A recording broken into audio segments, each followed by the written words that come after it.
University Sports Bar and Grill in Anderson Township on Beachmont Avenue. This is a very special edition of the One More and I'm Out of Here podcast. Hi, everyone. Let me open this beer. Hold on. Jesus. Oh, there we go. He struggles. Rob, how are we looking today? We're looking great, Dan. How we let everything going all right over there? You had a stroke Wednesday. I didn't have a stroke. If you don't put that megaphone down, I'm going to fucking shove it up your ass. Hey, I brought my toys. I want to use it. Well, for the record, I work hard to get some Very of the sound special sounding edition decent. of the One More and I'm Out of Here podcast. You ungrateful piece of shit. What? I'm just saying. I work hard. Some fun. I work hard to try to get the sound decent, and then I you know. We're just goofing off. We're having some fun. Oh, we're having some fun. We had a good time today. Thank you, Dan, for the introduction. You're welcome. We're here joined by Kiefer, Jason, and congratulations, Keith, on being here. I guess. I don't know. I'm glad to be here because if I wasn't here, then you wouldn't be here because you don't know how to set any of this shit up. So That's a fact. So there you go. I didn't change shirts. Glad to be here. I did put my cover up back on because the sun was amazing today. It smells like a fucking locker room in this bitch. Well, so he'll not know how to set up anything. Kind of just goes along with his horse game. Oh, fuck. Can't shoot. Here we go. Here we go. I can't wait. I can't wait for the rundown on all that. That's going to be fantastic. Starting it early. 12 minutes, huh? That's how long it took you? That's how long it took you. Fuck. That's how long it took you. Are you fucking kidding me? Slayer? So, for those of you, we are joined that know, God, I'm pulling my glasses like I have them on. They've been at the house all day. I can't see fucking shit, which actually makes Dan appealing tonight. You guys are sitting across from each other, gazing into each other's eyes where you normally don't. We are joined by one Keith Starks, who is a UC legend in Anderson Knight. And he played professional basketball with the NBA, also played in Europe. And we might have played an exhibition match of horse today over at Julius Park. Oh, I think you did. Yeah, I don't think it was might have. I think it was reality. It wasn't a dream. We're getting into all the details of that. We'll get in the nitty gritty, Dan, but I just want to introduce our guest today because we're going to get into some other stuff too. Can we get a little round of applause for Keith Starks, everybody? We got it. Thank you very much. Studio audience. It's great to have you here, man. Thanks. I really appreciate you guys having me on. We talked about this here for a couple weeks now, and I'm glad that you give me the opportunity to be on. Finally came to fruition. You say you had to sit by me, you asshole. If you don't pay attention to our Instagram page, over the last couple of days, I've been kind of spotlighting. I spotlighted Mr. Starks here, and then I spotlighted Rob. Why am I? I'm not Mr. Herking. You did Mr. Starks, but not Mr. Herking. No, they know you as Rob. Okay. They know you as Rob. I'm just checking. I didn't know if there was the listeners, the watchers, they don't know Mr. Starks. All right, fine. Fuck it. We spotlighted Keith. We spotlighted Rob. In fairness, they each got a day, and then we led up to the quote unquote the match. And my last Instagram post that I put on was first there was Tiger and Phil, and now there's Rob and Keith. On this hallowed ground, only one will be crowned king. It was entertaining, and I don't think this was captured on video. But you guys weren't there yet. I am backed into a parking spot. There's a sheriff deputy down in the corner at the park. And I've got the windows down. I'm playing Little Troy, want to be a baller, smoking a cigar with a drink in the middle console that was non-alcoholic for all the 5-0 friends. Rob's cleaning his car out of all the empty beer cans. Right in the parking lot. And Keith rolls in. I wish the camera was there. Keith rolls in and backs up next to me, and I am just cranking the fucking song. And I could see him through his tinted windows, shaking his fucking head. He gets out right away. What do? You get out, you grab your basketball, and you start letting the air out of it. I did let the air out. I get the fuck out. I was like, what are you doing, Tom Brady? It's like fucking Deflategate. And then I bounced my ball that I picked up in the ground. I was like, shit. And then what the fuck did you ask me to do? I asked you to let some air out. Yes, thank you very much. So we did a double entendre of Deflategate over here at the Julius Park parking lot. So that shit still didn't help you. So it was the rim. We did go Instagram. It was the rim. We went Instagram live. You could barely find the rim. Are you kidding me? If you weren't on our Instagram, we went Instagram live, but then I've got video that I will be putting on our YouTube channel just under the video section. We will be putting up the game, bits and pieces. But it was a 12-minute game of horse. There's only 5 letters. And, let's be honest. and it took 12 minutes. Yeah. So just let that sink in. Well, let's just throw it out there real quick for the audience that has not watched the video. Keith, you did not hit HORSE right on the bat. I did not. I made some I clutch wanted shots. to kind of string it out Oh, so that way everybody bullshit, got their money's worth. Jesus. Even though it was free to attend. Don't act like I'm the special needs kid in the 8th grade fucking football game and the other side's participating and I get to run a touchdown. He says to me, I played Kiwanis, and I'm like, Kiwanis? Isn't that the kind of play where you get cut from high school? Not at all. I was heavily recruited for 8th grade year. I was heavily recruited for varsity in high school. Kiwanis. Well, I transferred portal to Kiwanis because we had a better chance of winning a championship, which I was into. No, you didn't win the championship. You said coming you were from a co-runner-up. 3-year CYO champion at So IHF. who was the champion if we were co-runner-up? It was co-runner-up. Who was the champion? The other team that didn't win. I have no fucking idea. The other team that Rob The was not orange- on. Exactly. The guys with the orange T-shirts because we had red ones, and my number was 23. I was so hoping today was going to be a game of shirts and skins, but then for all the Instagram live watchers, we decided not. It was entertaining. We had fun. Next time we're gonna do it. Keith and I were talking, and we're gonna do it again. We're gonna do it for a charity. Yep. We'll decide on the charity. We're gonna do a game of horse. I'm gonna practice this fucking time and not stay out till 2 a.m. before we play. Oh, here we go. Fucking I got the text. I got the text early. Well, see, what does that say about your level of dedication? I mean, we talked about this for weeks ahead of time. 2 weeks, Dan. You didn't even know about it on Wednesday's show, so let's fucking settle down there. I knew about. I was there. I was doing the play-by-play. You were there because we had to remind you, and you fucking text us this morning asking what time it was. I said what time. I just wanted to make sure. You don't know, and you don't know that this is happening, but we do have a prize for the champion of the horse match. Can we bring that in? Should we bring that in now? Here we go. In right now. All right. Oh shit! Is it? Oh, it is. Offside I hope stage it right. is. There we go. This is your gift. Oh my Is it fucking? God, Oh, it is. Me? Fucking Kenny Loggins Christmas CD. Kenny Loggins Christmas CD. Are you serious? That is yours. Cherish it from the One More and I'm Out of Here. Oh Clan. I'll never live this shit down. I mean, What's the story? What's the story behind that? So was it last Sunday? It was Or last Tuesday. We were playing music trivia. I trivia. had just gotten back from North Carolina. Shout out to Julie Watkins. I love you dearly. She lives in North Carolina. And so I just got back. She's on right now. And so they're playing music trivia. Yeah, with Glenn.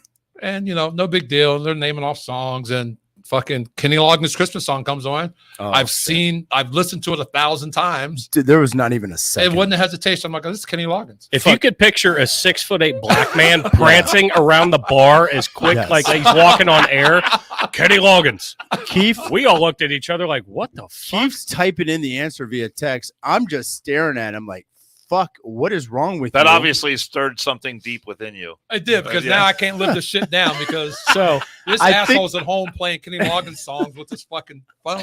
I think I looked at him and I go, how many snow globes do you have in your fucking house? I see this CD sitting on the counter and Jill Billy 007 over here. I see it sitting on our counter and I'm like, what the fuck is that? She was like, it's for Keith. I was like, holy shit, that's gold. Let me see this. That is awesome. I know that is all her. That is awesome. That is all her, but she killed it there. But I was like, what the fuck is that CD sitting there? I know one Kenny Loggins song, and I don't even know the song. I just recognize the voice. We got points for that bitch. We did, man. Good job, Kenny Loggins. So that all is the classics on there. That is your prize. I couldn't even name one if you asked me. Chestnuts roasting on an open fire. For beating Rob Herking at horse. That's your prize. Oh shit! What was it? What night was it? Oh, it was Friday afterwards, and I had the kids playing the music. I go, can you do me a favor? Play anything by Kenny Loggins. And I wrote on a napkin, and I went up there and told him, I was like, here's $10. Say, play anything by Kenny Loggins, and just say this song goes out to Keith Starks, Kenny Loggins, #1 fan. and I come back to the fucking table, and the guy does it. He's like, what the fuck? They're saying my name. What? Herking, you motherfucker. Jesus. So we had a great day today, and a lot of lead up to it. Yeah, our last podcast we talked a bunch about it. It was an exhibition. You guys both poured it all out on the court. It was hot as fuck. I'm glad that the ambulance didn't need to come for you. I'm glad you didn't pull a hammy. Exactly. So you had the crew on standby though, didn't you? we did. Yeah. We did. They were ready. I do have a few hookups. They were right around the corner. But worst case scenario, we'd use my car battery and jumper cables. Yeah, I told you that's all I need. We'd have got you back. You hooked it onto his nipples. Oh yeah, my nipples. The shit I'm into, Keith. My nipples are pretty rough, man. They're made for that. Jason's got the extra large jumper cables. Get him on those nipples. We're not doing balls, Dan, on me. No, extra large nipples. Okay. No, but we God, it looks like a pancake. we pushed this a bunch, but no, we're very happy to have Keith here. We are going to do a rematch. Keith and I have decided we're going to come up with a charity. It's $100 a You letter. already said that. I know. I know. And then we're doing a 3-on-3. Gus Macker. I'm not playing. Oh, Not that I was being. you were recruited. not selected. Not that I was being You were recruited. not selected. Again, one of his smart ass ideas that he thinks he's going to be able to win. Oh, I something. can't wait. I cannot wait. When he says you can pick two of your former teammates, I'm like, Fucking and Curtis. he's gonna pick two guys he went to school with. I'm To like, play against in the Gus Macker? we're gonna Are do you it serious? right. I'm like, half this, court. Oh, for God's And sake. Curtis Bostic, of course, is one of his choices. He's got basketballs for shoulders. It's crazy, but we'll see what happens. we know what's gonna happen. We don't have to see it. Yeah, I know. Just open your eyes. It's there. It's right there. You're gonna walk into the highway of the danger zone, baby. Oh shit! Oh my god, Here another we Kenny go. Longest fucking reference. Here we go. I played against Bostic at the Y. So He Dan used to knows. show up down there. Yes. The fuck. And you I also did? played against Byron Larkin. Why? Or What? Barry, or Why? Barry Larkin at the Byron Larkin Yes. at the Oakley Rec Center. They used to have some really good pickup You games just down. you just back hanging there, you back just in the hanging day. out around where all the dudes Yeah. hang No, out. I used to play a lot of basketball. Just trying to figure it out. What the fuck? I mean, Dan? this is going back like 20 years, but I used to play a lot of hoops back I'm then. noticing that you go places where men shower places. No, that's and, not what I'm saying. He's No, that guy I that used- puts his leg up right next to you No, Keith as knows he's what I'm drying his talking balls about. off. They got grinder now. I Dan. used You to don't have play, to go to the play Y. in those pickup games down there. We had a lot of fun. Well, it's funny because we used to play pickup games where I grew up, and it would be like 5 black guys and 1 white guy, and we used to call him Spot. Oh, yeah. Where have you heard that before? I've never heard of it. I told you that story the other day. When I was in the You Air did? Force, I don't remember that. the team I was on, we had a squadron team, and there was a competition all across the Mhm. base. And I was the only white guy on our team, and they called me Spot. No. There you go. Yeah. You've never told Really? that story. I told that story the other day. I don't remember it. I know you did because I remember shit. You didn't even remember what time today was happening. And That's called Keith that's was- called a lead in, Dan. Keith was You got fucking advised hit by the train. about Spot. What? No, it's fine. All right, so No, he knew that. Can we He get to knew our that. guest? Yes, Keith Starks played basketball at University of Cincinnati. What was the song? We built this program. Pretty Kinda much. like the roller skates. Pretty We much. built this program. So Keith, give us your just a quick little bio. How you grew up, where you grew up, and how you got into basketball, and then we'll roll into the stories. Family's from Florida, and then we moved up here. We've lived in English Woods, which that project no longer stands. And then my grandparents, I was getting in a lot of trouble as a kid. So my mom shipped me out to Addison, Ohio. Oh, Does anybody know where Addison, Ohio I do is? actually. I know where it is. It's You got on the hands river. going up over here. It's on the river. And so they sent me out there, and then I go out there, and where I grew up, there were not very many white people. I get out there, and I'm surrounded by white people, and I wasn't sure how to act or react. How old were you at the time? Probably about 12. 12? Okay. 13. All right. And it was an eye-opening experience. But my 5th grade basketball coach, I wasn't going to play, but I was going to play football, and he saw me walking around, and it's like, oh, this kid's 5'10" in the 5th grade. Maybe you need to try basketball. So that's how I got into it. That's taller than Rob is now. That's amazing. You're a fucking asshole. No, it's I'm not. just pointing out a fact. That's all. I'm 6'1". And I played in flip There's no way you're 6'1". Go ahead, Keith. There is no sorry, way. Sorry, I interrupted you. So my 5th grade coach, you remember those coaches that kind of had an impact on your life. And so Champ Simpson, he's no longer with us, but he was my very first organized basketball coach. And What school was it? It wasn't. It was kind of like a rec league. Oh, like Kiwanis. No, it was nothing like Kiwanis. Here we go. It's always got to go back to Rob. Just to keep This it league we real. all could play. And so it kind of stuck, and I kind of grew. And my high school coach, I kind of lived at their house because his son and I were the same age, and we were best friends. And he took me out to see Bobby Knight. That's a whole nother story.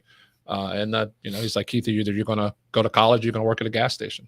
and I chose to go to college, and it's been great, and my life has been great since then. What high school did you go to? I went to Taylor High School. Okay.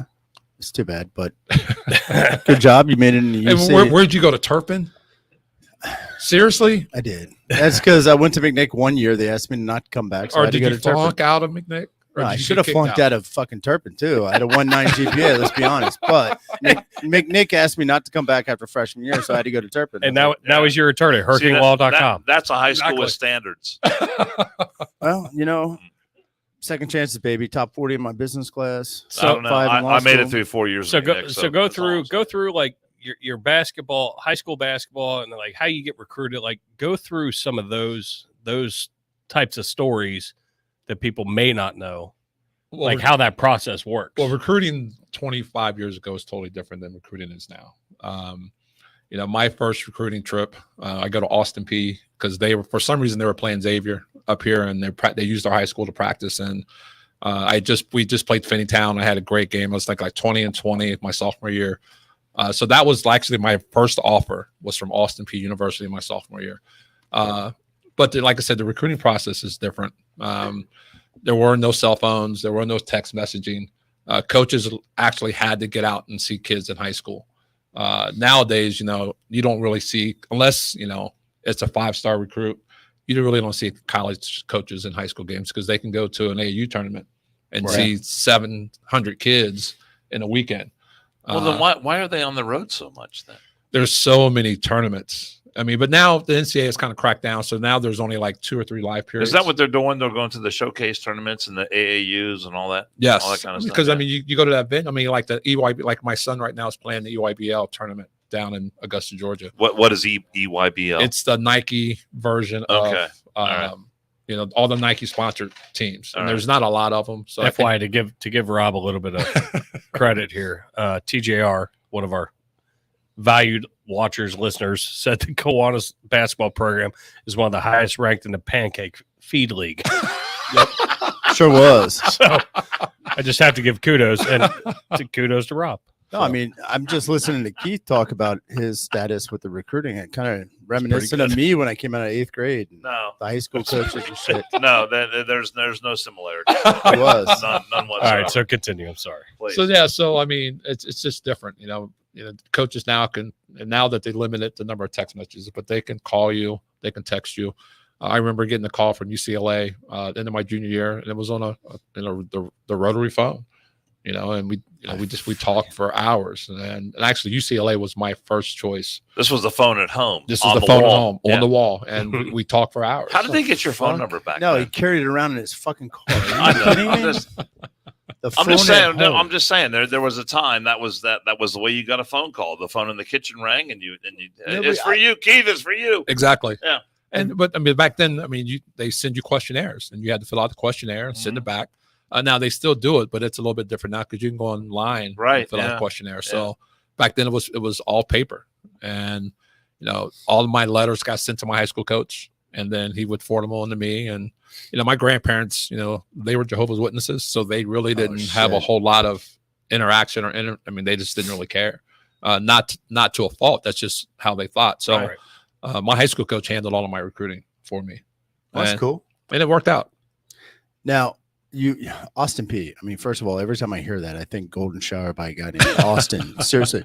I could not go to that. There school. really is something wrong with Of you. course, man. that's So- where I you mean, would oh go. my God. You were looking When at 2 out of the 3 hosts go, yep, that's about fucking right. fucked up name though. Austin P. It's a fucked up way of thinking, Wow. is what it is. So you were recruited continue. there. You were recruited at UCLA, or you thought about UCLA. How in the fuck did you decide to go to? I UC? wasn't going to UC. UC was not even in the picture.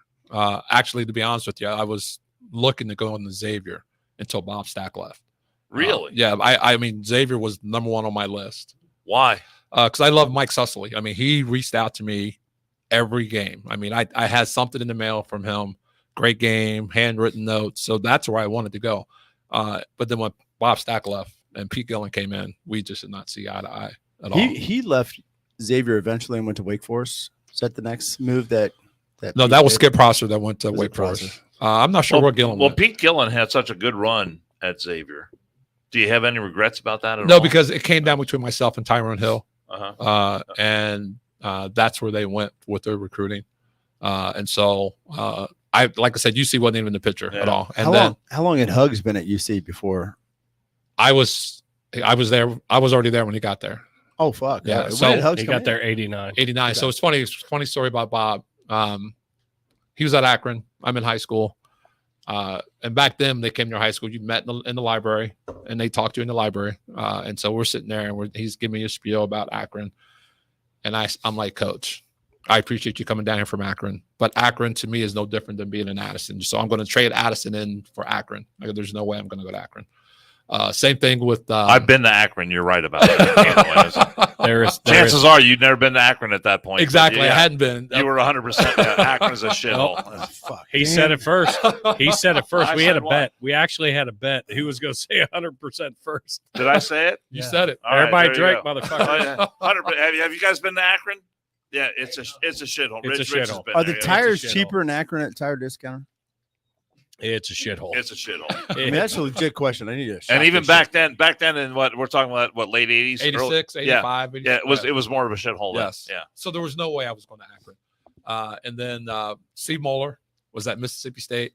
And I'm like, Coach, I'm not going to the South. It's just not going to work.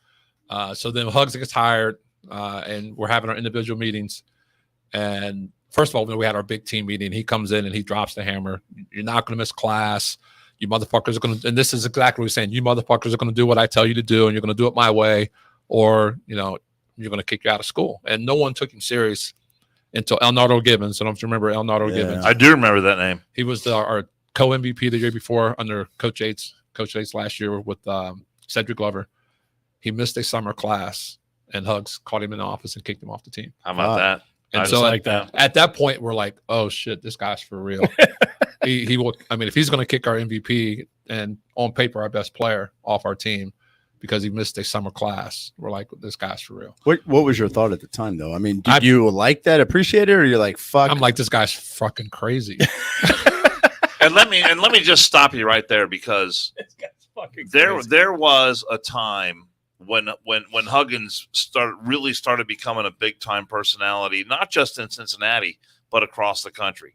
He was getting hammered by the Sports Illustrateds of the world, by the CNNs of the world, about how he did not graduate players. And it turned out none of that was true. And they, But didn't Nancy fucking bring that up too when Well, they were wanting to root him out? yeah, but this was before Nancy Zimfer showed up. Oh, I know but that. there was a series of stories about Hugs talking about how the players in his program, even though he was a great basketball coach and all the rest of it, that he didn't graduate players. Well, it's And funny. it turned out that none of that was true. And you were there when that was going on. Well, you got to understand the NCAA, the way they tracked it, and I'm not sure how they track it now, but back then they Right. tracked it. Just because Hugs came in and inherited us, and the graduation rate affected him, even though he did not recruit us. Mm-hmm. And so, guys in my class who didn't graduate, he didn't recruit us. He didn't recruit us and recruit those guys. But if they didn't graduate, it affected his graduation rate. Right. And Right. it really should have affected Coach Yates' graduation rate. So it was a misconception, just because the guys who were there when he got there, if they didn't graduate, it affected him on paper.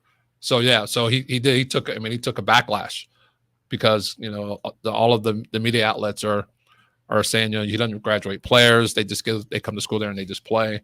And in actuality, it was the guys that he inherited that didn't graduate that affected his graduation rate. So I'm sorry to cut you off. No, it's I okay. just Go want to ahead. preface something real quick because Keith and I had talked about this. I grew up in Cincinnati. I've lived here my entire life. You see basketball outside of the 70s and shit. The 80s, not much. Football sucked too, by the way. You go down there, and you'd be three of you sitting and watching a fucking game. But when Keith from 87 Yes. on, 87, 88, 89, 90, 91, you graduated 91? Yep. When I say they built this program, they built the fucking program. Hugs built the fucking program too. These guys put in the hours and the time. And I just want to preface this with anything that comes out of his mouth. They built the program, and think about it this way. They built the program, the basketball program, We had the Fifth Third Arena, the Shoemaker Center. But back then it was just Shoemaker. There wasn't Fifth Third Arena. We're getting a shit ton of money in for the basketball team. I didn't go to UC until 93. Fucking football team still sucked. But they brought the money in to increase the facilities, increase the weight rooms, and everything else is fucking great, which you could recruit. Mm-hmm. And so not only did they build the basketball program in the early days, They brought the whole college. they up. did. I mean, look at the fucking baseball. They brought everything sport related, and that was the impetus behind it. I mean, it kind of trickled out at 70s, early 80s, and then you guys, with Hugs especially, and the runs in the 90s, fucking built the program and built multiple programs at UC. So I just want to be on record with that you guys were the building blocks. Well, Hugs came in. He's like, you guys are going to play harder than you ever played. And we're like, we play hard. He's like, no, you have no idea how hard you have to play. And his first year, we had 4 scholarship players returning. Everybody else was walk-ons. And he called us in office like, you guys are going to have to be the Iron Horsemen. You're going to play 30 plus 5 minutes a game, and you can't get tired. You're going to be undersized. Teams are going to be more athletic. You're going to be faster, going to be stronger. But the difference is going to be you're going to play mean as shit, and you're just going to just outplay everybody. And you're a smaller school going up against bigger schools that you don't have. You didn't have the artillery behind you that most of these schools do. Right. People sitting in the wings ready to go. Yeah, So where you could do quick changes. Boom, boom, boom, boom, boom. I need you to work your balls off. That first year, I think the 4 of the 5. I mean, we had a walk-on player by the name of Steve Sanders. It was a football player. Steve Sanders. Yeah, and he started. And great, Dan. And we played. I mean, I think we all played 36 minutes a game. I remember Steve Sanders. That guy was awesome, man. I mean, he'll always be remembered for the guy who made the shot against Minnesota. Was quite nice, and he wasn't even an option. I mean, Hugs calls time. Well, first of all, I turn it over. We get it back, and then Minnesota turns it over. It goes, and at the time, that was the first time that the clock showed 0.9 seconds. And so Hugs draws up a play. He's like, all right, he goes to Andre Tate, just throw it at the rim. We have Keith. I'm not sorry. Yeah, you have Keith and Lewis and Lavertus, just throw it up. Well, Minnesota jammed us, so we couldn't get the ball. And he looked at Steve and goes, if you're open, shoot it. And he kind of flared to the wing, and he caught it and let it rip and hit nothing but net. And we upset number 23, Minnesota, first game ever. That was the first game ever at the Shoemaker Center. Yeah, Minnesota. And what people don't understand, they keep crediting Lavertus for scoring the first basket in the Shoemaker Center. Technically, that's right because he scored in an exhibition game. But I scored the first 3 points ever. Yeah, baby. In the Shoemaker Center. Yeah, ever. In a regulation? In a regulation game, if you can watch it, I scored the first 3 points ever in the Shoemaker Center. You wouldn't know it by watching you hoist 3 pointers pointers today. You can that's pretty YouTube, good, man. What? Is there a plaque at the Shoemaker? No, Jack Weed. Whoa! I was gonna fucking talk to the administration and get you a fucking plaque. Well, you do that and see how that works out for you. It will. Let me ask you a question about Tony Yates, though. Tony Yates is one of the greatest human beings you could ever know. Yes. Why was he not able to translate what a good person he is? And I think a decent basketball coach, but he just was not able to translate that onto the floor. He was a hell of a recruiter. He really was. And come to find out, because of his personality. Exactly. Right? Yeah. And come to find out, we're like distant cousins. And I didn't realize that till like my sophomore year. I kind of got in a fight on campus and stopped traffic in the middle of campus. And he called me to his office, and he's trying to put this psychological thing on me about my dad not being around. I'm like, Coach Yates, that had nothing to do with me fighting this guy. He fucking pushed me. Who did you try to fight? Some guy from Norwood. Man. In all honesty, he and I played against each other in high school, and they were in our league at the time, and we had some issues because I called his girlfriend a dyke, and oh wow, but that's a whole nother story. That was probably true. And then I saw him on campus, and one thing led to another. We literally stopped traffic on campus. What street? Fighting in the street as you go by Shoemaker on the front side of. No, we're literally on campus by the that street's no longer there. Oh yeah, that street's no longer there. We literally stopped traffic before Shoemaker was being built, and so construction was going on, and we literally stopped traffic. I mean, cars couldn't get by. The police came. It was ugly. TJR just said Keith never played harder at that time. Then came the match against Rob. New achievement bar. Not sure if it's low or high. Sad thing is, it's definitely low. Nobody saw this, but Keith asked me to sign his jersey tonight. I'm going to do it after we get done.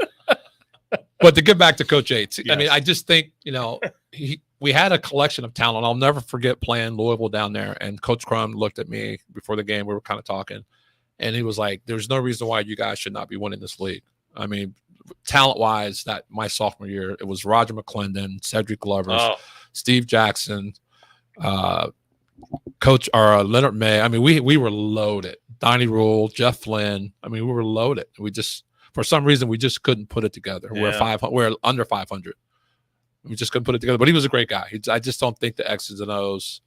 I love my man to death. I just don't think the X's and O's were there. I remember an article I read about Roger McClendon once, and it was in Sports Illustrated.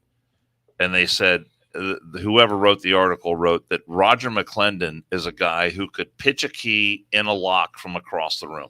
I mean, he was that good of a shooter. He could shoot. He could shoot the lights out of the. I mean, he really could. Yeah. And it was just unfortunate because we could never get over the hump with Coach Yates, and then Coach Huggins comes in with a lesser talented group from top to bottom, and we won 20 games. Motivation. Yeah. And you got motivation, Yes. and you guys were tenacious. Well, you put some muscle on too. Put some muscle on, and Hugs, he made you think that you could run through a brick wall. Yeah, and he kept telling us, you guys can't get hurt if you're gonna play her. I mean, I remember spraining my ankle against Xavier, and I shouldn't have been walking on it the next day. And which is huge in Cincinnati for people that are out of town. Yeah. The UC Xavier matchup, the crosstown shootout. Yeah, baby. yeah. That We're going used to old be school. called. Now it's called the crosstown showdown. Yes. It's a shootout. It's a shootout. It's a punch out. It's whatever it needs to be. I mean, it's like Sharks and Jets, man. West Side Story shit. You know, two fucking campuses that are probably Bloods and Crips. 5 miles apart. If that, yeah. And that's a big fucking deal here in Cincinnati when those two teams go against. Oh, yeah. Was Xavier playing at the Gardens then? Yes, and those we games played with at the the Gardens as well, so it wasn't really a home court advantage because both teams played their home games there. My freshman year, we're playing there, and Dexter Campbell, he and I kind of elbow early in the first half from Dexter Campbell, and so I'm like, I go to Lou Banks and I go to Cedric. I'm like, I'm going to get this motherfucker. This is the inside shit that I love here. I'm going to get this motherfucker. So, later on in that half, I get an elbow, and back then you got a concussion. They just didn't give a fuck. They didn't give a fuck. So I remember waking up in the locker room and they're asking me what I had for team dinner, and I said I had fish, and the trainer said, "Okay, you're good to go." Yeah, we had hot dogs that night. Man. I had no idea what I had for dinner. I had no clue. Mac and cheese. I just said fish, and he said, "Okay, you're good to go." So middle of the second half, we're out there and we're going at it, and then actually at this time it's a close game, and I had an opportunity to swing on them, and I swung on them, and wow, our bench is cleared. We were stupid. Their bench stayed on the bench, and they were smart, and we're like they're pussies. Because it was like 5 technicals thrown, and we're down. I mean, we're down maybe like 6 points at that time. We ended up losing by like 15, all from technical foul. I mean, it might have been Byron Larkin's senior year. But yeah, so, and it's funny because my grandfather at that time had like 3 or 4 strokes, and he's in a wheelchair at home, and he's watching the game on TV, and he yells to my grandmother. He's like, Mary, come out here. Keith's on fighting on TV. And for those who don't know, the Cincinnati Gardens is an iconic arena. That it's been torn down now. They've got a new development that's going to go up there. But how did you like playing at the Gardens? Was that a good place? You didn't like playing because there? we never practiced there. It was a good place to watch. I used to watch a lot of games there. Yeah. Back when, remember the Cincinnati Slammers when they were in town? It was a freak show place, though. I mean, it was like U.S. Bank Arena. It was not. Well, it was a little smaller than that, but it was still. a shithole. I thought it was a great play. I had a great time watching basketball games and hockey games and the circus and all that stuff there. That's Yeah. all, But you didn't like you playing. had. That's all you had when you grew up in 19. I know. Ought to. But I mean, from a fan's perspective, watching it, but you were on the floor, you were there, but you didn't like playing there. No, I mean, because the only time we ever practiced there was the night before a home game. Yeah. And Was the court the same size at other places you played, though? Like the rim, the same height, the court, the Yes, same the width? rim is Yeah. 10 feet Come and the on. floor is 94 Well, I was feet. just curious. In Haven't every you ever seen fucking arena. Hoosiers? Come Just on. wanted to what's make sure. wrong with you, In man? every gym, it's 94 feet. He and just 10 winked at feet. you I again. know. Again, I know. that's like the third time. That's 3 times in a day that Rob has winked at fucking Keith. And it's actually making me a little nervous. It's always away from the camera. Nobody else can see it. It's making me nervous as shit. So Keith, all right. Aside from the Garden, which was a shithole, The Gardens was great. That was if a you were great watching arena. a fucking elephant hoping to charge for somebody, the fans, it was great. That's Right. why I never played on the floor at the Gardens. That's why I wanted to ask him what it was like playing there. He didn't like it. okay. All right, it's all right. Who was your favorite player, teammate at What? UC while you were there? My favorite teammate, I would have to say Mike Joyner. He looked just like Don Johnson, white guy from Miami, Florida. He looked, I mean, when I say he looked, he was like a 6'4" Don Johnson. So And were you Tubbs to his Crockett? I was Is his, that- I was his You was Tubbs. Ricardo, huh? And Oh fuck! I'm not Tubbs calling him. Crockett. I'm not calling him Keith anymore. I'm calling him fucking Ricardo or Tubbs. And it was funny because Kevin Williams, who was part of my class before he transferred out, was like, "Yeah, Mike Joyner's coming," and he had known Mike from somewhere, and I had never met him. And he's like, "You know, you like white girls, don't you?" I'm like, "Yeah." He goes, "You and Mike are going to get along real good." Did Mike show? Oh shit! You were growing up too. You were coming of age at the time when the original Miami Vice came out with Yes. Don Johnson. Exactly. Did Mike show up with a fucking linen suit? No, but he had the hair, and he drove the Prelude, and Oh we shit! went The everywhere. Prelude T-tops, Yes. T-tops on the Prelude. And we That's were fucking like pimp, we man. were like two. That's a thieves. Midwest The fucking Prelude was a Lamborghini right big deal there. back in the Oh, day. it was. He had a black Prelude. It was. I mean, Not we shocked. hit Coleraine or Calhoun. Oh shit! Boy. Oh my god, That is the Midwest Lamborghini. that is hilarious. For anybody not knowing it, the Prelude with the Yeah. T-tops, baby. That is probably the smartest Oh, thing you've fuck, ever yeah. said on any of these I had a- podcasts is the Midwest Lamborghini. I had a buddy of mine that I had will one give you that. back in the day, and I remember getting them. I'm like, "Fuck! If we hit something, I'm not getting out of this motherfucker." Exactly. How the fuck did you get in it? I got in it very carefully. Because you were 5'10". very carefully. Getting in was easy. Getting out part was tough. How was it putting girls in the motherfucker? I mean, there was Well, no back we didn't put girls in there. Oh, Trunk. They had that's a a lie. trunk. They had a we trunk. did. Yep. We did. We We did. did. Because I dated a volleyball player and she was like 6'2", and we went to the movies and What was we his all name? Works out pretty good. Oh, doesn't you're it? so funny. No, I was just asking. You said his name? Oh, my bad. I thought You all right, jackass. Fuck off. We're just getting ready for the rematch. Spiking it up a little bit. It So, can't be a rematch when you lose all the time. what's a rematch? No, that's fair. That's a Not fair, Rob. You that's a can't. You fair can't come statement. talking shit after that defeat you had today. I Took mean, 12 really. minutes. Should have taken 3. But I back will to the, give you a little bit of props. You did make some clutch. I think 3 shots when the fucking game was clutch. on the line. clutch shit. I don't know how those balls went in, but they did. I have no idea. I know either. you were surprised. I was so, right? I was sitting on the bench like, okay, this is over. And then sure enough, you make the shot. I'm like, Yep. he just prolonged his agony. I was warming up, god damn it. So we It took you forever to warm up. So you played. There's a couple people. I asked you. I don't I'm gonna think you bring really these know stories the meaning up. of warm up. You played with one of my favorite players, number 23. Yeah. We're Anthony not going to say Buford. anything. Oh, you just said the name. I loved Anthony. He was Okay. a prolific scorer. He was He was. I think he was MVP. I think 91, 90, 92. 92. Yeah. You played with him though before he got MVP and was the highest scoring member of the Bearcats that year. Yes. Did you guys get along? You help him with his shots and shit? I helped him with his homework.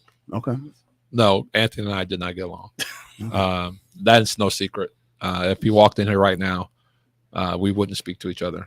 If anything, there'd be a cage match. Cool. and for the record, we did bring up that he said anything is on a table. So Yeah. So I'm tiptoeing. We just didn't get along. They don't get along, and Anthony I mean- Buford's going to be on my team when we play 3-on-3. He didn't get along. I mean, him and Lavertus Robinson didn't get along. I mean, it was just something. I mean, just something about him. And people are people, and you're not going to get along with everybody. It's the same. Yeah, I mean, you can't get along with everybody. I fucking hate Dan, and I got to sit with him twice a week. he Fuck. came fact. into the program. That's why I didn't ride with you down to North Carolina. But you did come in the men's room with me. I was No, wondering I what did you not. wanted. No, Yes, no, I was. no, that didn't happen. No, he was a transfer because he played for Hugs at Akron, and he kind of came in like he was going to save the program, and like it was his team. We're like, well, no, it's not your team. Yeah. He was It's the your team. Messiah. Well, in his eyes. Yep. But I the viewed him article- as Satan. We were But, talking about the article they wrote on him and how he just was very arrogant. And it's not you, it's other people that have said that he Mhm. just came in very fucking arrogant, which is always a way to impress people that have been in a program, been building a program. That's a great way to start out. Yeah, we fought a lot in practice, and Hugs was the type of coach where did you fist fight once at practice and Hugs? What did he do? he just said he let it happen. And then Explain about Anthony and I were going at it, and 10 minutes into us pushing and shoving and swinging. 10 minutes. 10 minutes. Dude, I'd have been done. Damn. I'd be like, fuck this. And Hugs says, okay, that's enough, and then puts us on the line, and we ran for the next hour and 15 minutes of a 3.5-hour practice. But my understanding was Hugs may have sat down and let you two idiots just go at it. He didn't care. I mean, that's how, in his mind, that created toughness. Yeah, you were brothers. And, and sometimes brothers fight. And then he made you makes you fucking run. So it was like then you hate him even more. Right. So I mean he set you up for failure. You got to go out and protect yourself, but then the consequences is you want to fucking run you. That's hilarious though. But it never stopped us. But guess what? He created better athletes. And a tougher athlete. Hugs, we were tougher athletes. Hugs was shit. It's like an old school father. You got two boys. They're gonna fight.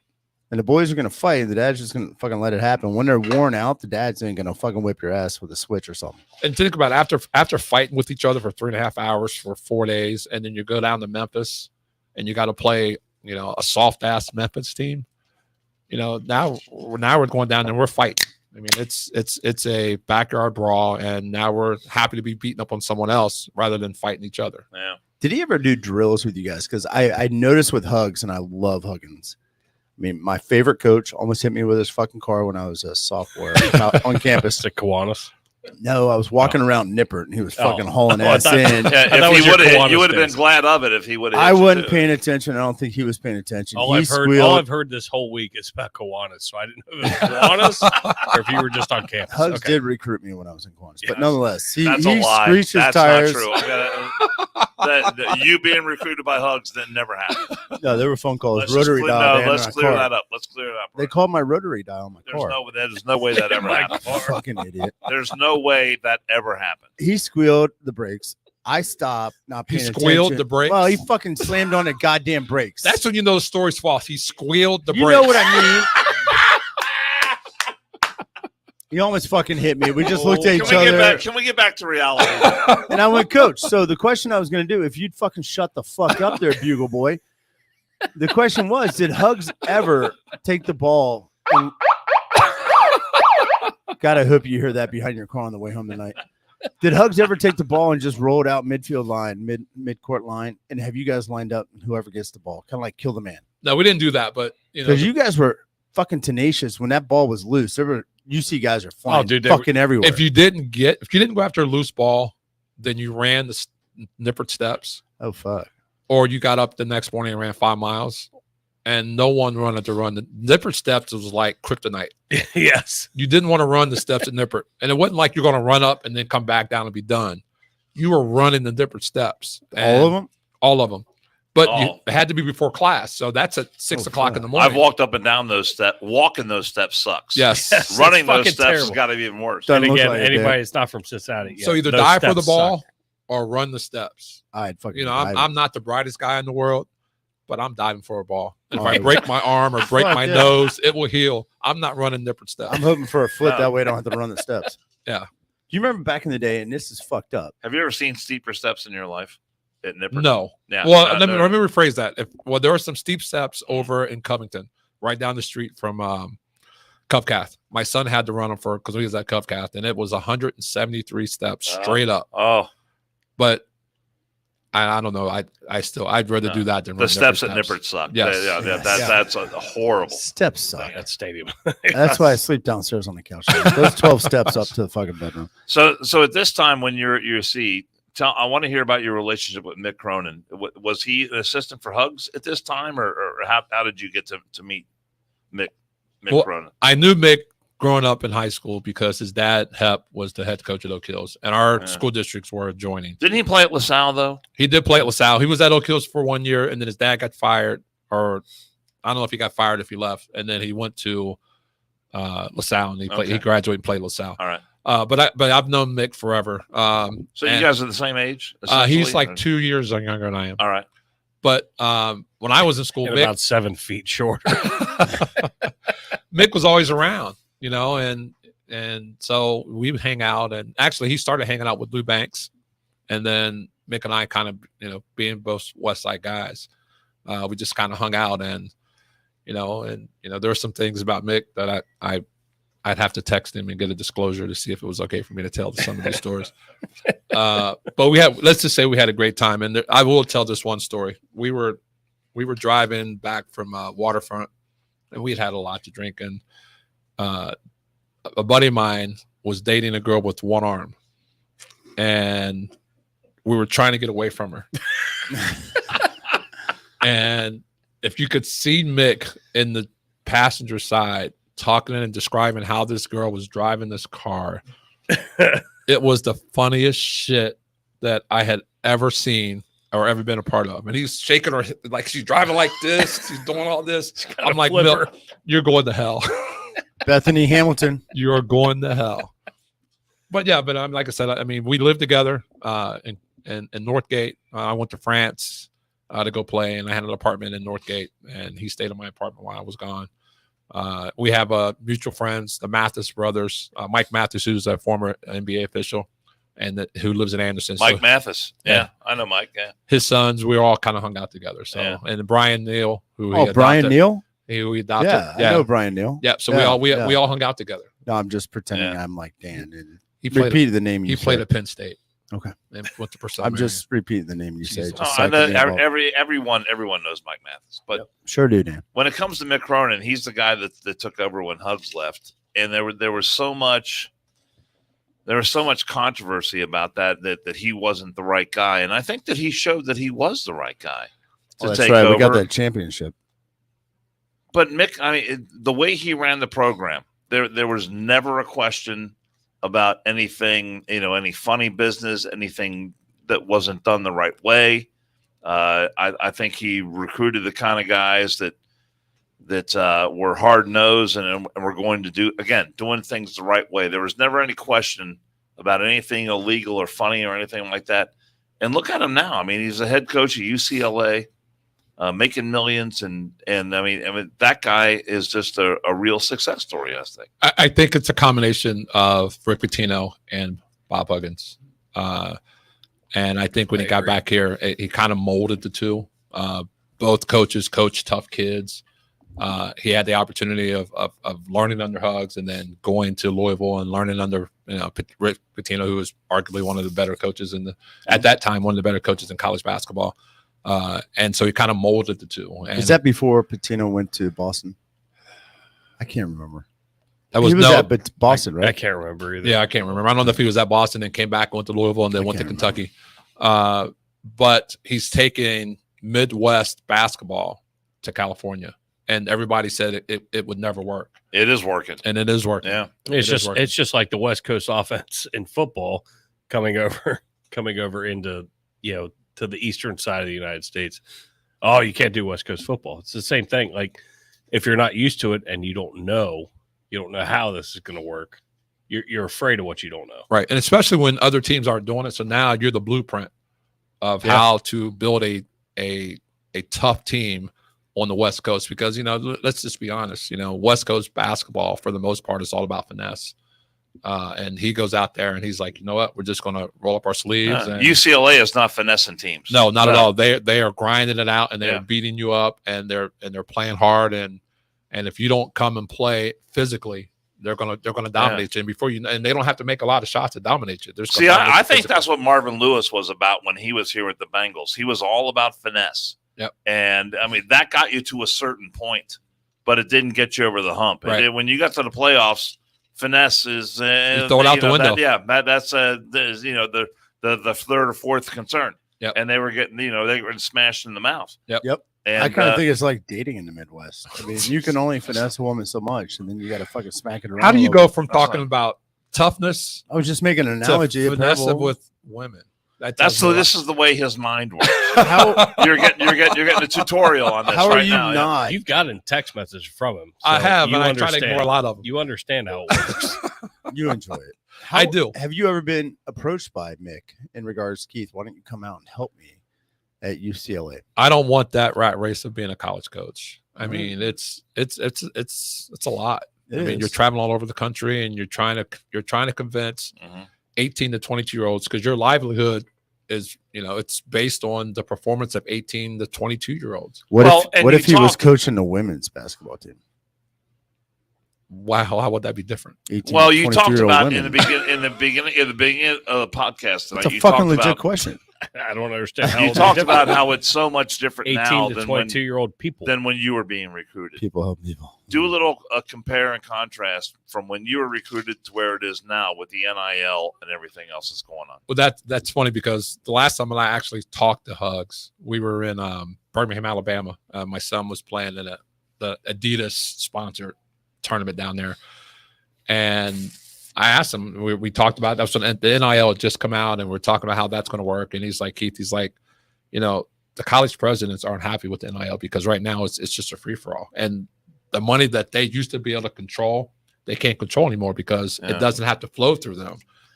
Did the NCAA not think that all the way through about how this was? Because it seems to me like there's no regulations on it at all. I thought it was and these kids, Supreme Court case that came out on the NIL. Yeah, but these kids can go out and make any deal they want. And I hear a lot of people talking about, well, the university is going to give me this money. And I'm like, no, these kids can go out. They're free agents. Correct. Every kid is a free agent to go out and make whatever deal they want with whoever they want. And, like Nick Saban said, I had a couple of kids come to me and say, hey, I want $1 million to play right guard for you. And Nick Saban told him to hit the road because I'm not giving money to some kid who comes in and says, and wasn't his quarterback the one that got $7 million? That's not going to work. No, I mean, last year, I think the NIL has it's the right concept, but I think they need to put some regulations on it because you're right. I mean, the Alabamas, the Kentuckys, all the Ohio States, the Texas, they can. I mean, they have a bit deeper pockets from that standpoint. Compared to the Murray States, the Austin Peays, the Tennessee States, and they can. They can't level the playing field because they don't have those deep pockets. I wish I was a player right now in today's day and age with the NIL. I mean, I could come to the varsity and say, hey, give me 40, 50 grand and I'll advertise your business. But what does it do to a team when you've got the son of LeBron James who's going to play at USC and he comes in and it's all over the media that, the guy's pulling down $23 million a year on his social media. The guy's already a multimillionaire before he gets to college. Yes. Here's a freshman in college. The guy's, a multi-million, making $23 million a year and maybe more than that. And then he's got his NIL deal on top of that. What does that do to a team when you have a guy like that and everybody else is scratching out to get a piece of pizza on a Friday night? I think that divides your team because if I'm on that team and I don't have enough money to take my girlfriend to the movies and the dinner, and here's a guy who, now it's probably unfair comparison because Bronny is Bronny. But if you just take a guy like, there's the number one guard in the country in that class, who's also at USC, Isaiah Collier. What's that say to Isaiah? I mean, he's the number one player in the 2023 class, and Bronny is going to make more money than he is in an NIL deal. How do you think Isaiah feels right now? Right, and he's the number one recruit in the country in that class. Do these college kids have agents now? They can't have agents because once they sign with an agent, it becomes professional, and then they have to sacrifice. But their family probably has an attorney. Oh, someone that they've talked to. So they've got an attorney that's at least running. Correct. He's the runner, so to speak, but he can't have any contact or legally cannot have any contact with the collegiate player because then they lose their. Where do you see the whole thing with name, image, and likeness going? Where do you see that? If they don't get a handle on it, it's going to be the Wild Wild West. I mean, the bigger schools with the deeper pockets are always going to win out. Yeah, they're going to win. I mean, almost kind of like they do now. Yes. They're going to continue getting the 3, 4, 5 stars. Well, they don't get 3 stars. It's going to be 4 or 5. I know, but you got my Make point. sure you get your right stars. Creme de la creme. Oh my gosh, that's a nice word. You like that? Yeah, I'll teach you. Well, that says you better not be a marginal 4-star or you're out. You're out. I mean, yeah. Or you better go to a school that has deep pockets. And again, recruiting's totally changed because between the transfer portal, the COVID year that these kids get, the graduation year that they get, it has really hurt the high school student. Yeah. Unless There was no such thing as a 6-year senior when you were in college. No, I mean you have Yeah. you have 5 years to play for, and Mhm. your clock started ticking once you entered school. Yeah. And and that clock doesn't stop. So And it goes fast, doesn't it? it goes really fast. So Sure does. now you the kid Stetson Bennett, he's 24 and he's a senior, and he's been there, it seems like forever. Mhm. When I was in school, that wouldn't have happened Right. unless you were in the military and you came back, you did your 4 years and you came back and you were 24, 25 and you were a freshman. Your clock didn't start ticking because you didn't start college until that. So what about BYU? BYU, don't they have to do their mission trip? Yeah, thing? but so they get an exemption because they're going on a mission trip. Let So- me ask you this. That So, Stetson Bennett analogy is perfect though, because Yes. I mean that was huge, completely huge in the news. What, a month ago? Yep. Well, he never got his degree and this and that, and I don't know. Obviously, not being a collegiate athlete, I don't know how all of that works. But like you said, with the time ticking, Yep. How's that work? And he went to junior college, Right. So that's another year. So it's, the landscape of recruiting and collegiate sports right now, it's at a point where if not me personally, but the NCAA and the coaches don't get a hold on it, it's going to always continue to be, the rich get richer. What's going to happen to make them say we have to do something about this? can I throw out an alternative? Thanks, Dan. Do you not see the Power Five, though, maybe stepping in, saying F you, NCAA, starting their own conference and excommunicating the NCAA so they could regulate it themselves? There's been talk of that. I don't know how that happens. I think the 4 or 5 stars are going to the Power Five. Well, the So- Power Five It's a conferences, legit they question. can't Though. keep. It is a legit. It is a legit They need question. to get the NCAA out because the NCAA is run. They have been an arrogant fucking organization since the outset. They did some good, but at this point in time, they need to get the fuck out. Let these conferences regulate the NIL. In my opinion, The NCAA doesn't regulate the NIL. They have they can't regulate it I know, because and the court said the Supreme Court came out with a decision on the NIL, but nonetheless, they can at least do a little bit of parity with the Power Fives because you're talking 4 or 5 stars. you think about the Power Five. There's so much movement with schools in the Power Five. They need to fucking dive down this goddamn transfer portal. Well, you think about the transfer portal. was There's going 365 Division I schools, Mhm. and Well, that, if you want to slide out to a lesser conference, fucking by all means. But coming in or transferring within the Power Five, they need to go back old school once. then it used to be able if you transferred, you Yep. sat out a year. You sat out a year. Now you don't do that anymore. No, if I was playing at Notre Dame and I wanted to go to fucking Florida, guess what? August 1st, I'm transferring down to Florida. Mhm. August 2nd, I'm suiting up. Yep. And- It's horse shit. Well, there's so many kids in the portal, and a lot of those kids are not going to get picked up because once they leave if I'm at Cincinnati and I transfer, I'm going to put my name in the portal. They're going to automatically start recruiting my position. Yep. So now I'm stuck in the portal, and I don't go where I want to go. So now I'm going to end up at a junior college And or get back at a in. D2 or D3 because I no longer can go back to the school I was at. And I understand they got limitations in regards to recruiting players that are already committed to another school, but nonetheless, there's got to be some soft sells, some feelers, or something getting through the family members that say, "Hey, It throws a whole different dynamic. Like, yeah, I agree with you. Like, that's a great question with the Power Five. It throws a whole different dynamic into thinking from the school's aspect, from the parents' aspect, to the kids. I mean, it changes. It changes fucking everything. Well, it's like the rumor mill, though. I mean, there's a rumor mill, Right? You know that. Yeah. The attorney can't talk to the athlete, but nonetheless, the attorney can talk to the family who talks to the athlete. It gets through there. So the Power Five shit, if they did set it up on the transfer, you're not going to fucking commit to joining the transfer protocol or portal, whatever the fuck it is. Portal. About ready to throw your Portal. face through a portal. PORTAL. Unless you get a grapevine type message through people you trust that so-and-so down at UK or so-and-so down at Georgia wants you, jump in the portal, go down there. He can't talk to you, but once you join it. Well, once you're in the portal, you can anybody can talk to you. But if you, like you said, if you jump in the portal, you're fucked because your coach is going to start recruiting to fill your spot. And then you're in there. You might have to step backwards to D2. Yeah, but there's some kids who go in the portal and then come back. And I know there's a lot of coaches who say, you go in the portal, you're not coming back. Exactly. It's a one-way street. Yep. You go in the portal, good luck to you, and we'll see you later. Yep. And I think that's what Nick Saban does. He doesn't have time for that stuff. No, I mean, and there's so many other kids out there. They got so many other kids coming in. Right. Look, plenty of guys behind to take your spot. Yep. That's because No Power doubt. 5 typically, unless it's a lateral, Power 5, nobody's sliding out of the Power 5 to go to a fucking don't know. non-Power 5 school. Well, that's not necessarily true. I think Dion said the same thing. Well, if you're Yeah. stacked back on a fucking depth chart, you're gonna jump out someplace else, try to do your thing at a fucking non-Power 5.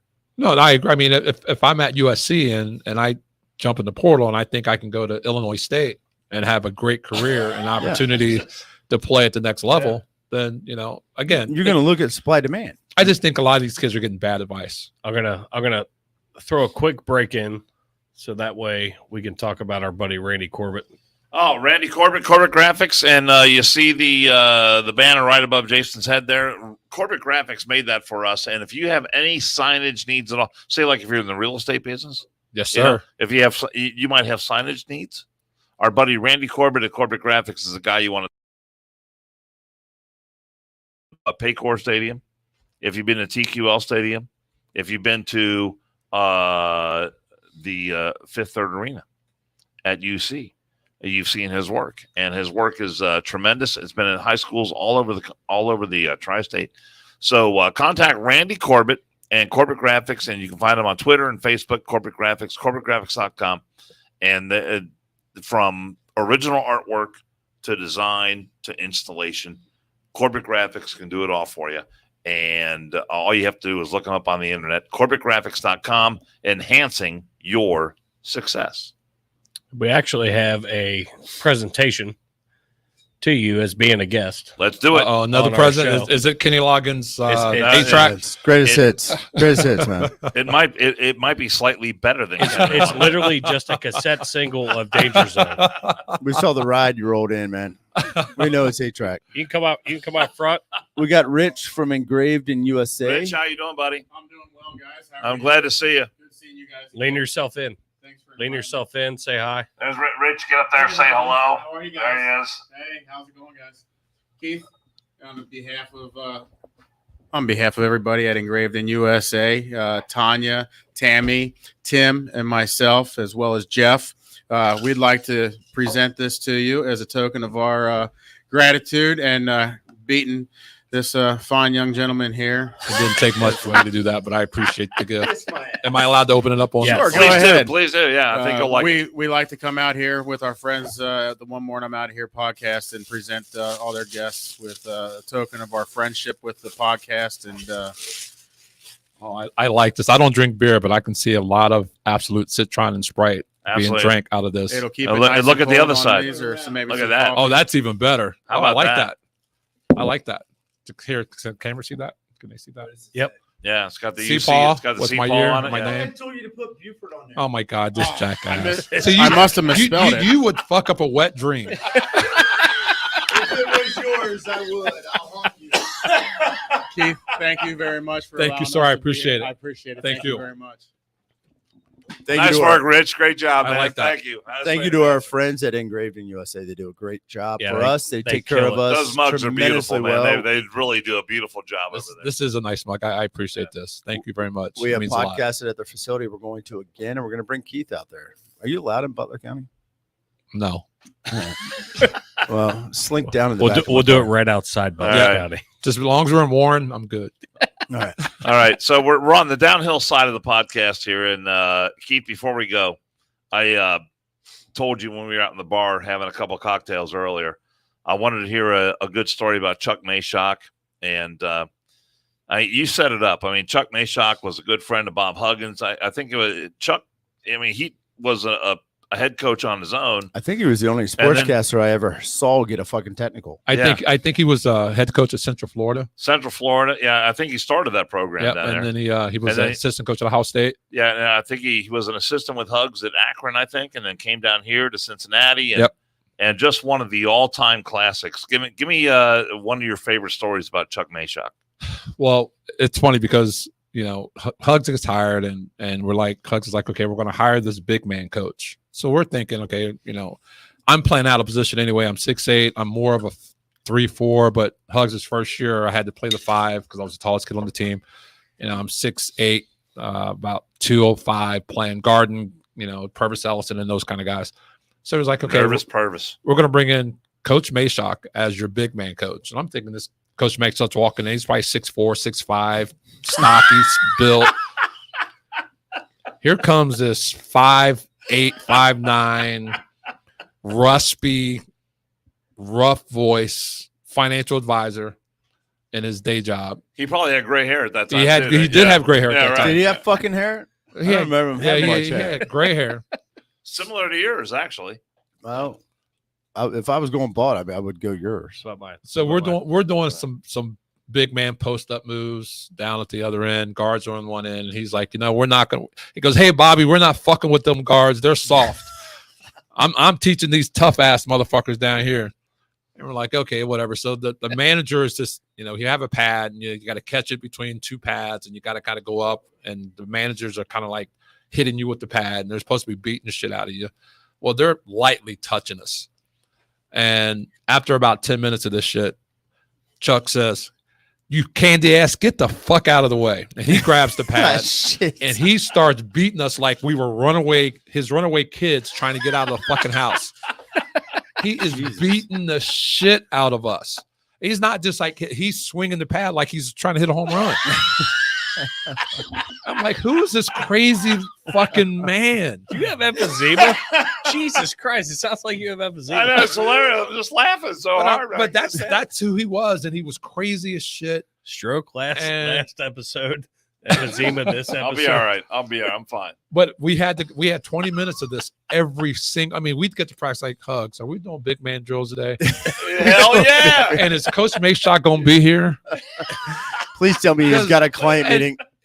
When you're begging Hugs to do the drill, then it's bad because it's fucked up. I mean, he would beat the holy shit. Then we would flip, and the guards would go down there, and the guards are like, Coach, we're done. Maybe 5 minutes as the coach. Can we come back down with Coach Lawyer and Coach Harrison? We gotta work on our finesse. Can we do this? Because Coach Mayshock, and he's crazy. That's how he was. But he was a great guy. That rough, raspy voice he had. Calling you candy asses and cussing you out. Candy ass. I'll tell you. So we were playing. When you play Southern Miss, you got to fly into New Orleans and then take a bus to Hattiesburg. You can't fly into Hattiesburg. So we're playing Southern Miss, and it's the trip where we're going to play Southern Miss and Tulane back to back. So we go to Hattiesburg. Clarence Weatherspoon was a junior on that team, and he ended up playing. Got drafted by the Heat, and we just go down there and we just beat their ass. I mean, we just beat the shit out of them. So we're like, all right, Hugs is like, we're going to go back to New Orleans because we're going to play Tulane. It's like, all right, that's cool. The Green fucking Wave. The Green Wave. Yeah, what a fucking stupid name. Weird name. And so we go back and we're like, hey, we're going to hit the strip clubs tonight. So it was myself, Jeff Scott, Mike Joyner, and Terrence Gibson. And we're in the strip club. And there's not a lot of people in there, but we're there hanging out. We don't have any money between us. For college students, there's no money. No per diem? Yeah, but we saved our per diem. I mean, we love going on the road because Coach Moeller didn't care because he's like, this isn't my money. So he was just giving us money like was left and right. Here's the envelope. $25 too. Hey, Don't Coach, spend it all in one place. Hey, Coach, why don't you come with us? You sit up front. We'll just sit right behind you at the stage. Well, we're there and we're sitting up front and we're having a good time. And Mike's a freshman and Terrence is a freshman, and we talked their way in. And all of a sudden, I kind of just take a peek over my right shoulder. I'm like, holy shit! Here's Hugs and Mayshock and fucking Lawyer walking in the strip club. I'm like, all right, oh my God. How do we get out of here without getting in trouble? So I'm like, fuck it. Stop, drop, and crawl. Oh, shit. So we're crawling out of this strip club, and people are looking at us. The bouncer, we crawl up on the bouncer, and he's like, what is going on? I'm like, look, Coach, you can drag us out of here, and you can beat our ass, but it's nothing compared to what's going to happen to us if we get caught in this strip club. With Hugs and Mayshock, I mean, it was, God. And we crawled out on all fours. Did he ever catch you? Nope. Nobody squealed. That is hilarious. Nobody squealed. Did he know now? Nope. he probably knows now if he's watching the podcast. He's gonna watch the podcast. I'm gonna send it to but Hugs. right now, what can he do? He's gonna be fucking run me. Hey, make should. me run nipper steps. Should. Too late now. I Too ran late. him today, Hugs. We are going to make sure that Huggins watches this. Oh, podcast. fuck. Chuck Mayshock, God bless him, man. What a great guy. Yes. I mean, I got to hang out with him a little Jesus bit. Back Jesus Christ, Christ we're again. back to stroke I had land. another stroke. I'm just Holy saying. last episode. But I'm concerned about you. Yeah, no, that's- Chuck Mayshock is just fantastic. One of a kind. Yeah. Yeah. One of a kind. God The bless him. fuck just came out of your There we go. face? I Let's have a just drink for Coach. Cheers, yeah. shit. I'm out. There we go. I'll have For a Coach Mayshock. There we go. Of course, he's drinking. Oh, empty shush. water. Fucking oh, my Rob, you got a question? I do. Hold on. I just want to say one thing real quick before I ask that question. Normally, I'm the one that gets yelled at. So, Well, I just cool. want to No, say you got all the time. thank you to Keith Starks for being on the podcast, and thank you for being a friend of the show, a friend of mine, and I appreciate the horse tournament, and it's coming Ours. up again. Hours. Hours. friend of I'm sorry. ours. This Hours. show Thank you. hours. So Christ. now it's a singular. He's gonna take all the credit for the shit now, Oh right? my That's God. exactly. Yeah, that's a fucking attorney for he you. found you. He found Yeah, he you. found me in the No, I fucking did diamond in the not. rough. He found you. Oh fuck! I walked in. I was fucking just kind of wandering in the varsity. He pulled me aside. Said, "Here, Keith, No, let me you help looked at me and you're like, that dude's fucking big. I bet you he. It's could- like I need- looked. I- No, to be You honest, said I need some diversity in my life. right. Oh, I looked at him good, like, good. damn, that's a fucking porno mustache. You liked it. Yep. He liked it. He had to take his underwear off. Then that's It not was true. So moist. Julie, that's not true. So here's what happened. I appreciate Keith being on the podcast. Appreciate the stories. I remember Keith back in the 80s when I was growing up, when I was in high school and shit. You're only what, 3, 4, 5 years older than me. I went to UC 93 to 98. Yeah, I'm like more like 2 years, 3 years older. Than you. Hugs built the program. You guys were you were the foundation. And I love it. I love Hugs. Hugs is always going to be my number one coach. I don't Always- give a fuck always. who they pull in. And I always- love Hugs. And He's- always welcome. He is a Midwest blue collar motherfucker, and he will call it as he sees it. And there's nothing wrong with that. And I acquiesce and agree 100% with anybody that calls it as they see it. Everybody drink. Fuck, Yep. I'm out. I'll drink more out here. I'll do Oh a my tequila God. shot or something. So I appreciate Keith is a blue collar guy. Hugs is a blue collar guy. We love you, Hugs. We love you, Keith. We love UC basketball, football. And before I ask this question, though, we're gonna get Keith back on. There's gonna be another horse tournament. We got a charity coming on, but I feels apropos. Where can people find that video, by the way, Jason? Oh my God, he is playing freaking Kenny Loggins.